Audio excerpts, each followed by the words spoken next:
Ladies and gentlemen, welcome to Spoilerin Time. Cordkillers is our show that tells you how to watch what you want, when you want, where you want, the services, the devices. This is the show where we get to talk about the shows we watched. Today we'll be spoilering episode 13 of season 2 of Justified, episode 6 of season 1 of Preacher, actually 6 and 7, I think, and the part 1 first premiere episode of Mr. Robot. But let's start with me, Tom Merritt, and you, Brian Brushwood. And Brian, we have a guest. Yeah, dude, Movies with Mikey. We have Mikey here with us. Thank you so much for joining us. But let's check in on the movie draft. Oh,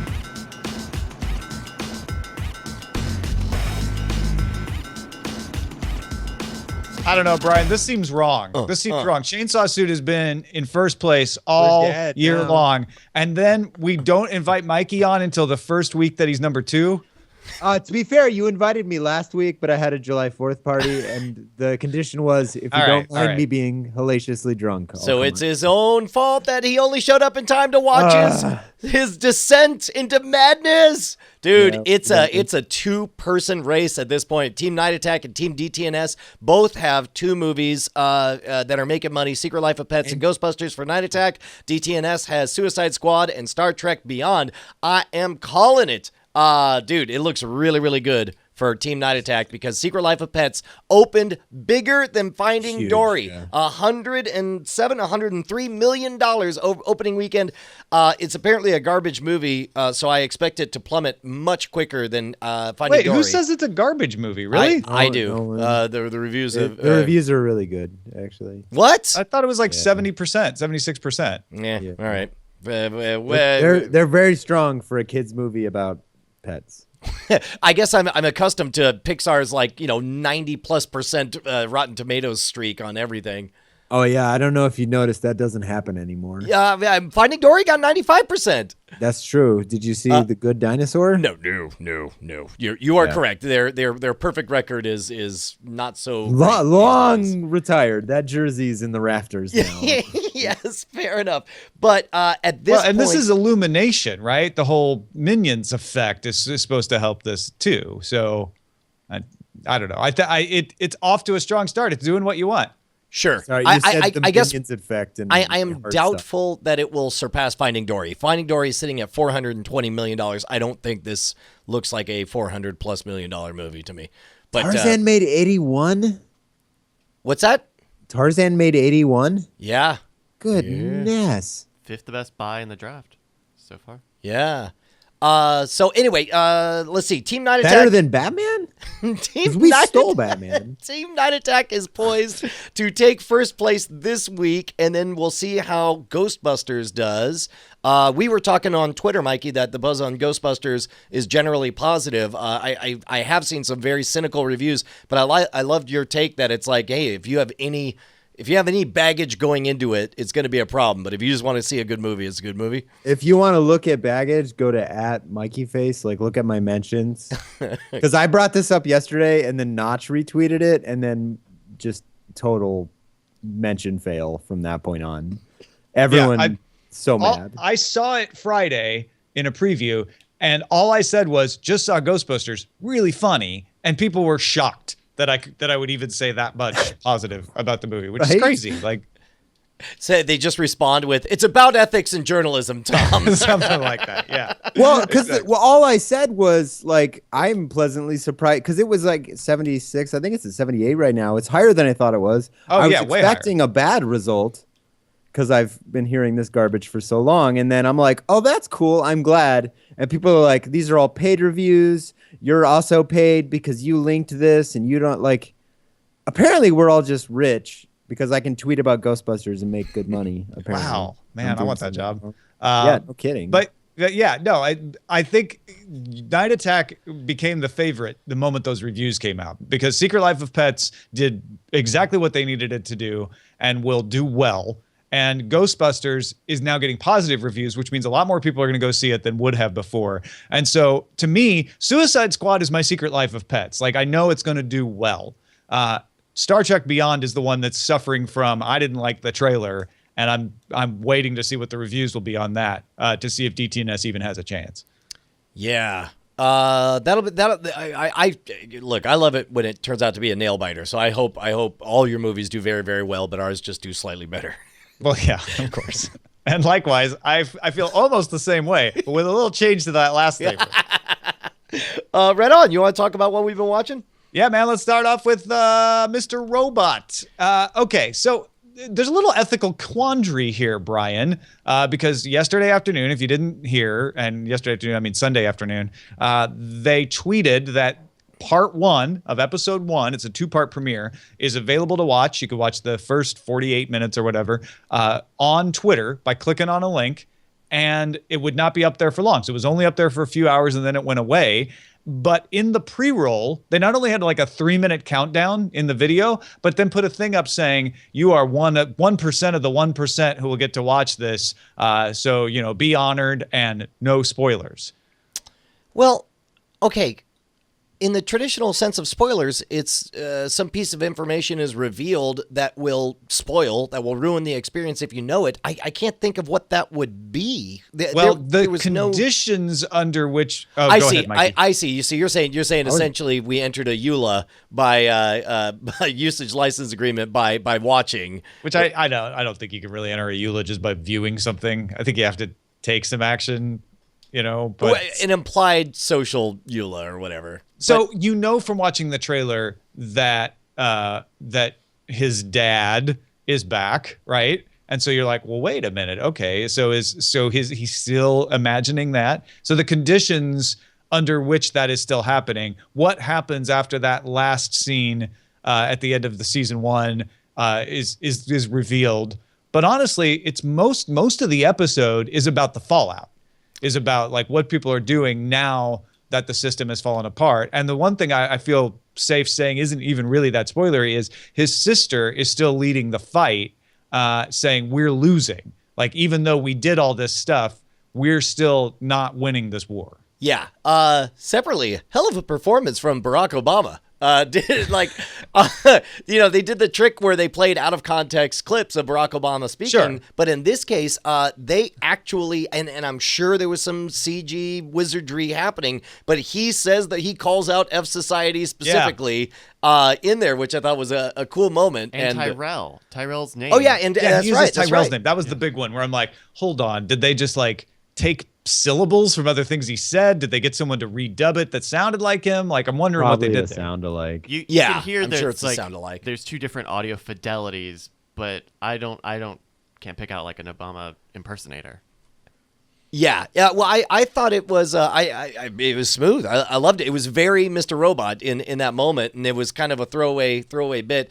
In the moment I saw it, I was like, well, somebody just got a blog post, because I'm sure somebody's gonna write up exactly how they did all that stuff. I loved it. It felt so good. The cinematography, everything about Mr. Robot is still very much there. The story, it's interesting to see Evil Corp on defense, right? Because they're very much on defense. Because I guess the ending of this episode, am I a bad person if we talk about it? Let's just say, if you haven't watched it, just skip ahead to the Preacher spoiler and don't break the ethics. All of us who've watched it, though, we can talk about it, right? Yeah, that's on you. This is all on you, America and outside America.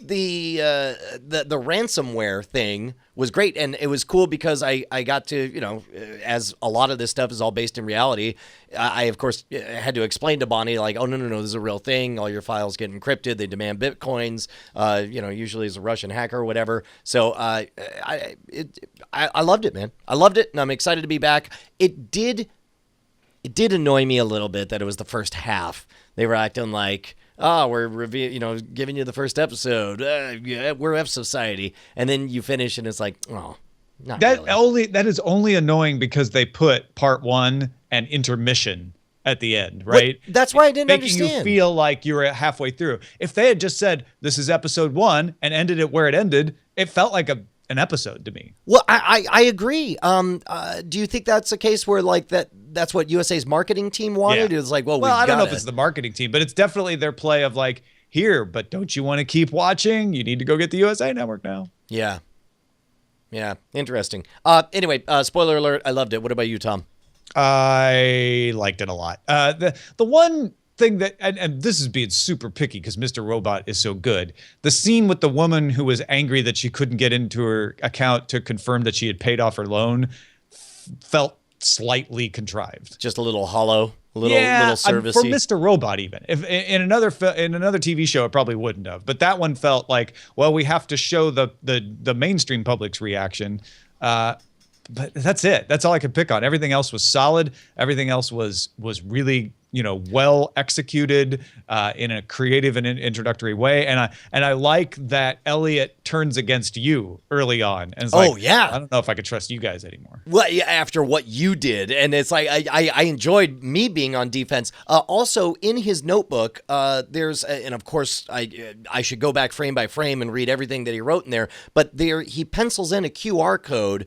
And I paused the show to try to get it to work, but the QR reader I had was crap. Did anyone figure out where that went? It goes to confectureindustries.com.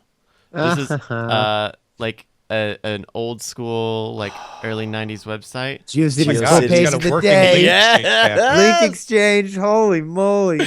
Wow. That's great. Some people are speculating that this might be Elliot's first website. And it is an official site because it's got a USA Network terms of service and privacy policy. That's great. Is that counter real or is I was wondering the same thing. I think it's not. Here, refresh. See if that counts. Yeah. Oh, it's going up. Yeah, that's amazing. And I love the fact that I'm certain it was on purpose that they have a broken image link or a few of them there. Lots of broken image links. That's amazing. Yeah. Wow. Which neighborhood of GeoCities is that in? That's so amazing. All right. Shall we move on to Preacher? Yeah, man. Mikey, I know that you are not watching Preacher. You got to watch Preacher. It's so good. I will at some point. That's cool.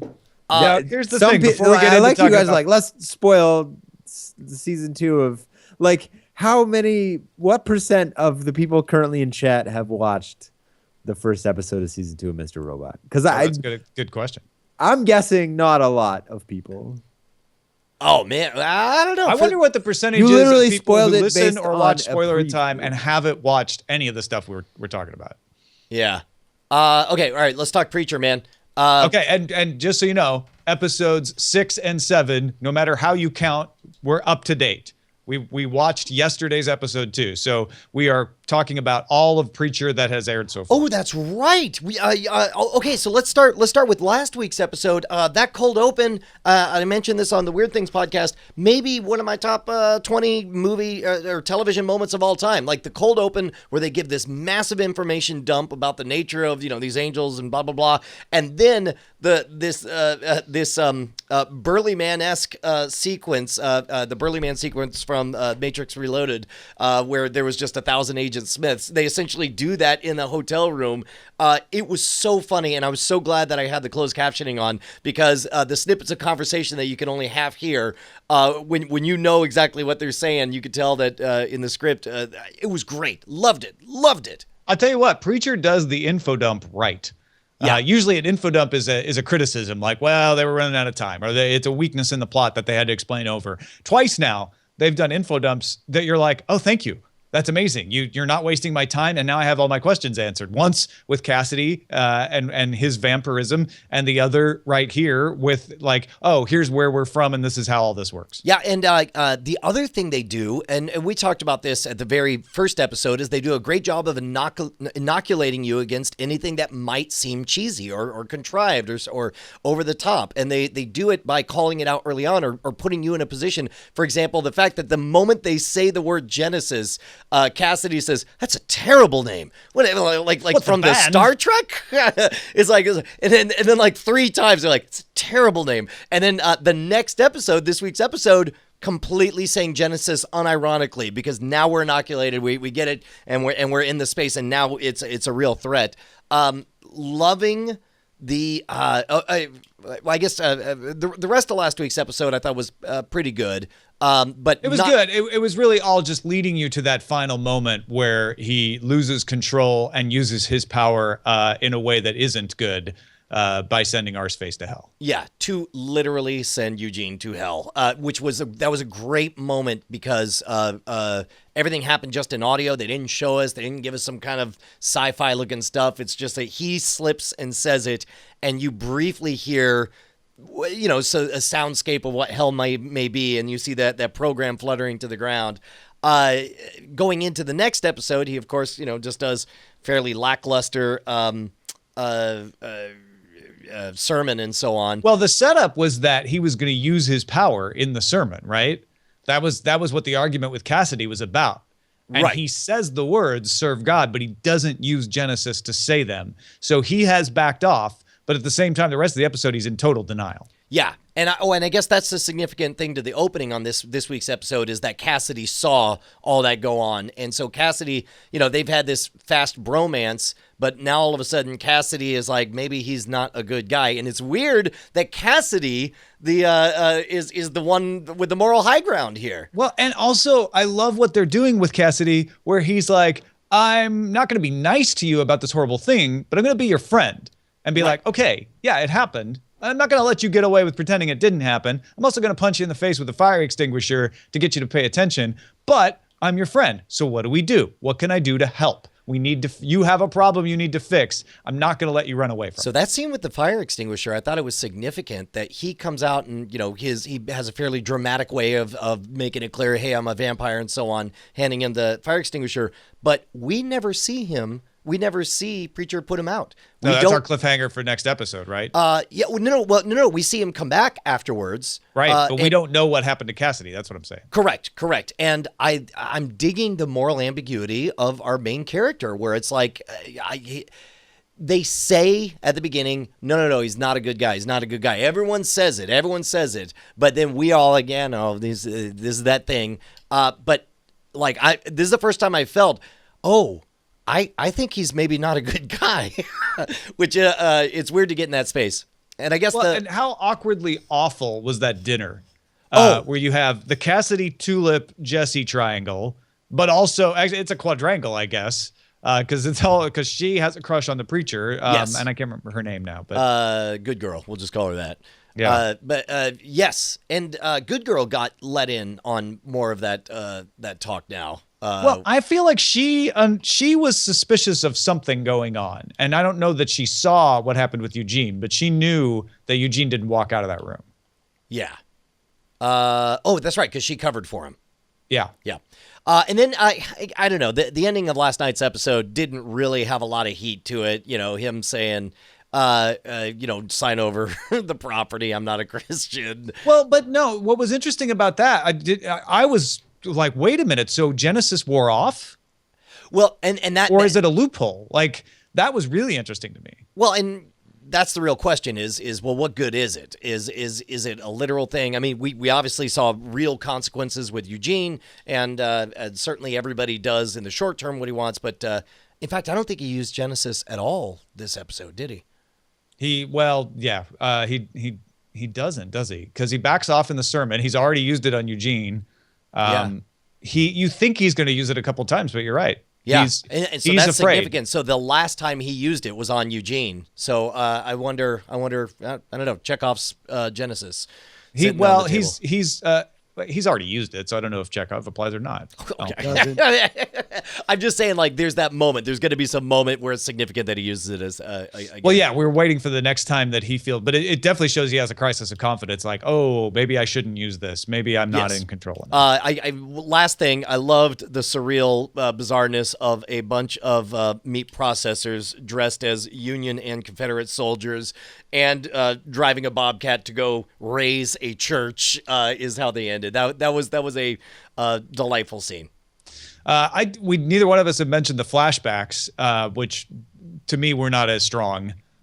They definitely are trying to show us like how Jesse and Tulip met and a little bit of their backstory. But I feel like that's laying just the first bricks of a much larger wall. So. Dude, if it means we get to see more Meacham, then that's great. Because it's great to see him in a character that a new character for me, and he seems to be doing it really, really well. All right. Anything about being spoiled on those two episodes out of context, Mikey? I definitely caught all that. I'm really excited to watch Preacher. Sounds awesome. Definitely heard all that. Steel Trap. Yeah. Okay, good. It sounds cool. Send a dude to hell. That's pretty cool. He sent a guy with a butthole for a mouth to hell. He deserved it. It's like, hasn't he been through enough? He has an asshole in his face. Actually, that's a good point. Actually, that was also the first time that we got the full story on Eugene, given the context of. We kind of divined that, but we didn't get it fully. Well, and it had been weird up until that point, where it's like, why does everyone hate this kid so much? And then and it's like, ooh, yeah, no, that's a good reason to hate this kid. I knew that he had something to do with the girl's damage, right? Because the mom was so upset at him. But now we know exactly why. Yeah. And wow. All right, let's move on to Justified, season finale of of season 2, Bloody Harlan, and it's definitely bloody. Say again, Mikey. You guys watched the finale? Because that's what I was hoping. The finale of season 2 we just watched. That has my favorite line. It was already in the glass. Right? Yeah. Wait, did she say that? Yeah. Because I don't get it in the previously on 16 times. Yeah, I guess I didn't really watch it when I watched it originally. I just watched and that was let's start with the best. The best moment was the reversal, it was in the where they sit down. Number one, it's surprising to me. I guess it shouldn't be surprising, but I like that both of them shot. Raylan is the kind of person who, despite the fact that he's there to an investigation, should be going to the hospital, active crime scene or whatever, says yes to some moonshine with is it Mags? Yeah. And Bennett. That moment when she says, same thing I did, when he says, what did you do? Timothy Olyphant played it perfectly, where you are led to believe that he is having some kind of reaction and is feeling it and says, what did you do? But in the context, that reversal, when you realize that she poisoned herself to take herself out, it was great. I really, really enjoyed that moment. And that kid playing the 14-year-old girl, what's her name, is great. Loretta? Yeah, Loretta, yes. The actress that plays Mags won an Emmy that year for Best Supporting Actress. Character actress Margot Martindale, as seen in BoJack Horseman. Who's in a lot of stuff. Yeah. She was on Dexter. And also The Americans. She does a good job in that, too. I thought that was a ballet of a scene, because as soon as she picks the glass from below and the glass from above, I'm like, all right, one of those has poison. And I think I know which one it is. And I think she set it down in front of her, but you're right. Timothy Olyphant plays it so well that I'm doubting myself. I'm like, I'm pretty sure Mags is going to kill herself. And obviously Raylan's not going to die, at the end of season 2. Yeah, he's immortal. Right. But maybe he gets poisoned and they have to give him an antidote or something. Well, and it kept me doubting, even though I was pretty sure it was supposed to be Mags. It was so well done. Yeah, totally. I was trying to solve the puzzle. I was like, okay, well, if he gets, if he poisoned, I'm thinking all the vectors through. I'm like, okay, well, if he's poisoned, he can't die. There's nobody else there. It's also a season finale. Are they going to make us, are we going to see him in the hospital at the end? And then just the reversal, the clean slate of all that. Like, wow, that was really, really good. Her son, is it Doyle? Doyle is the chief, right? Yeah. And Dickie's the other one. So that was she's a only surprise. got 2 of the 3 left. That was a surprise to me that they off Doyle like that. And they offed him like that, right? Yeah. Like headshot from the marshals, who weren't even supposed to be there. Yeah, that was a bit of a... I don't mind a Deus Ex Machina. It was a bit severe of it was set up, but it was severe for out of nowhere a shot to take him down. On the other hand, he had definite criminal intent, was going to shoot Raylan. Yes. Yes.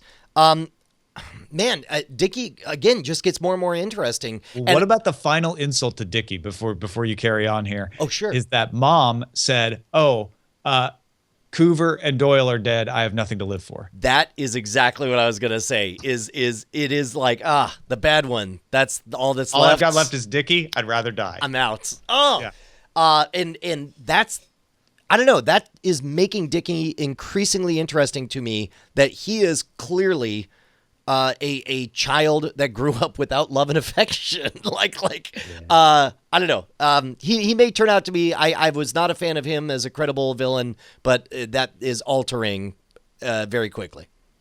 Justified does this thing where they give you credible villains, because like every season has a big bad, but they have all these hanger-ons and all these different people that they come back. Like they do a good job of building them into the fabric of the story. So like as you move forward, these characters go on to even Boyd is one of those, right? Like he's set up as the big villain in episode 1 of season 1, and he's just sort of around. He's Raylan's foil, but he is usually an accomplice in this season to Mags and BlackRock. They were going to kill him in season 1. I think when Ava shot him at the table in season 1, that was supposed to be it. And they realized their whole show was Walton Goggins and Timothy Oliphant. So I think from that point, everything changed. So yeah, how do you get rid of Walton Boyd is one of the greatest characters of all time on television, to me. Yeah. Absolutely. We were talking, my favorite iteration that we've seen of him was when he was just putting his head down, working in the coal mine, just wanting to do his job, and was humbled after thinking he was some kind of Messiah character. Now he's a little less interesting now that he's just like, well, I'm decided I'm going to be a kingpin and run Harlan now. But I don't know, maybe... just wait. Yeah, I'm sure. I mean, we've already Justified, seen... like the whole story is about those two. So yeah. Well, and the Bennetts just bowed out, right? Except for Dickie, who's obviously going to be a fly in the ointment. I think when you consider how many characters they introduced around that are still alive, you will realize that lots of these things are still in. There's a lot of chess pieces out, and I love the fact that some of them just get removed for giant chunks of time. And I guess that's something that Game of Thrones does as well. To great effect. Yeah. Well, art, for instance, hasn't really been essential to the last few episodes. And in this episode, it's basically a reminder that Art doesn't trust Raylan anymore when Raylan comes in and talks to him. And then when Winona comes in and pleads with him, you're like, oh, yeah, their relationship is broken. But then what does it mean that Art just decides to show up anyway with the cavalry? By the way, it's apropos that I just now remembered it because they treated it like an aside that, oh yeah, BT Dubs, Winona's pregnant. It's just like well, that's how she announces it to Raylan too. Like just in the bathroom that morning. Well, now that I'm pregnant, which by the way, and they made a cute moment of that. But the moment I heard she's pregnant, I was like, uh-oh. Somebody like I just think Crosshairs. I'm like, that's a prime character to remove with consequences. He says as he doesn't look at Mikey's face right now. No. I was gonna say I'm not touching what happens there, but like Winona, I think on that show represents like the 1 foot into the real world that Raylan kind of always has in. So like it's to me, it's not that sort of escalation. It's very much about the world he would have if he wasn't a cop and his inability to say no. Because like you don't need to put Winona in danger to have that matter to Raylan, because he just wants to be a cop and kill people. Right, because him going to Harlan hurts his relationship with her because she's like, look, I just told you I'm pregnant. Yeah. And you still are going to go put yourself in danger? Yeah, because he has it's like duty versus family is his arc. Yeah. Makes sense. Well, that is it for Spoilerin Time. Thank you again, Mikey, especially because we spoiled you on 2 episodes. You still hung around.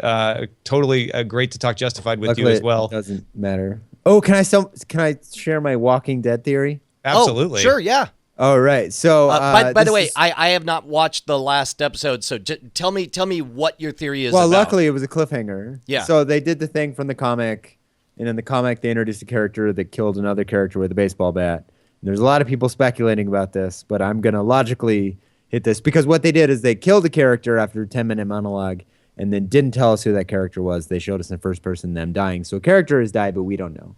And then everyone went just completely mental over this move that The Walking Dead did. Everyone's like, we're not watching the show, blah, blah, blah. And then the producer of the show and Robert Kirkman came back out and said, no, trust us when you see it. You'll know why we did it.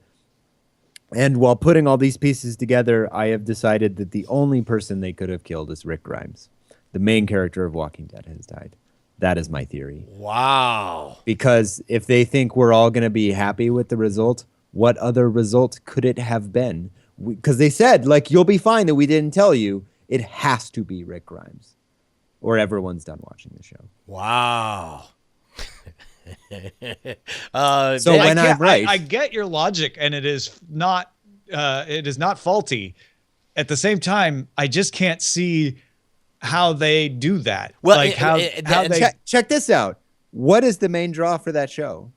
Daryl. Oh, who's going to live or who's going to die? So if you're going to bet all your cards on that, because The Walking Dead, make no mistake, is not telling a story. It doesn't have themes. It's just a list of names that either are alive or are dead. Their surprises are based on whether they're alive or dead. It really is. And they spent a season lying to you about one of those characters being alive or dead. Right. I don't know. The comic book is very much pinned on Rick's development from a good guy to a is he good guy. Maybe they feel like they've played that out on the TV series. I don't know. It's been a lot of seasons. They need to keep their ratings like super healthy because they've been healthy, but people are starting to go again, which happens every 3 seasons or so. That's the other thing is a comic book, of course, there's a long history of running for 20 years at a time, doing different arcs and just keep it running. Whereas a television show, there's very much a cycle. It's like there's like a 7-year cycle that you got, and they're or 7 seasons. This is what, season 4, season 5? Ooh, BioCal points out that the I can't remember his name. Who plays Rick Grimes? Andrew Lincoln. He has no other projects going on right now. That could be a contractual requirement of leaving the show. That doesn't mean anything. They can actually silence you from releasing that information for a period of time. Yeah. A la Kit Harington. Yeah. Right. Yeah. I mean, the other thing is, I don't think they decided until after, because I think they did kill the character everybody thought they did. Because you can sort of hear it and whatever. There's all the theories. I think they went in saying, we're not going to decide yet. And when it came down to it, who are the 2 people we can kill on the show and blow up the internet? And those are Daryl and Rick. You kill Daryl, nobody watches. You kill Rick, they watch. I don't know, man. Norman Reedus got that motorcycle show. Maybe that's a little makeup gift. Man, I catch the last few minutes of that right before Preacher every week, and I'm just like, okay. Yeah, the other thing, Walking Dead is a show for miserable people who just want to be miserable. Yeah. Stop watching it. It's a garbage show. I've given up 3 times. I'm currently on my third attempt to quit. I'm still cold turkey on my second, so it's been 2. I just read the recaps. I don't even care. It's a dumb show. Well, that is it for Spoilerin Time. Mikey, real quick before we go, remind people again where they can subscribe and view your materials. You can go to moviesandmikey.com. That'll take you directly to my YouTube page. The YouTube page is Chainsaw Suit Original, which is my channel with Chris Straub. He does a show called Local 58 and some other shorts and stuff. We do all kinds of good stuff. So you should check it out, Chainsaw Suit Original. That's us. New Movies and Mikey coming sometime this week, probably. I am working on it right now. Excellent. Thanks, everybody, for watching. We'll spoil you next time. Bye.